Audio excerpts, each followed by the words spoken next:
Welcome back to the Mekong Flood and Drought Forecast channel. This is Jantida from the Mekong River Commission. Let's begin with today's rainfall update. Rainfall in the lower Mekong Basin is expected to increase compared to last week.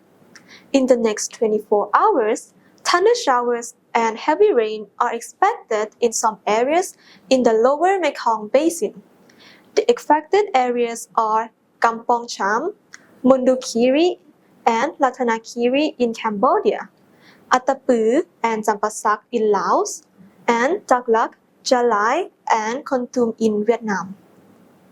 In the next 5 days, more thundershowers and heavy rain are forecast in central and southern Laos, northeastern Thailand, the Drought Basin, covering Mekong, San, and Sepok rivers, and in northern and southwestern Cambodia.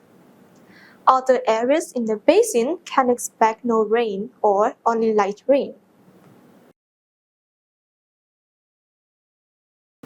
Now, let's take a look at the Mekong River flood situation. As of 2nd June, water levels at all monitoring stations, especially upstream stations, are within normal conditions.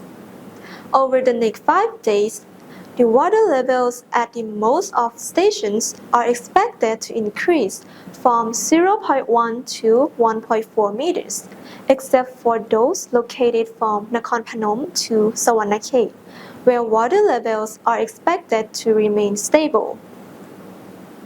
No stations are forecast to reach alarm or flood levels during this period. The information provided here is meant for easy communication to the public. Please check out our website, reports, and download the One Mekong mobile app for more technical details and get the most updates from the communities. That's all for today's update. Don't forget to tune in every Monday for the latest on rainfall, water levels, floods, and drought conditions in the Mekong River Basin. Goodbye for now.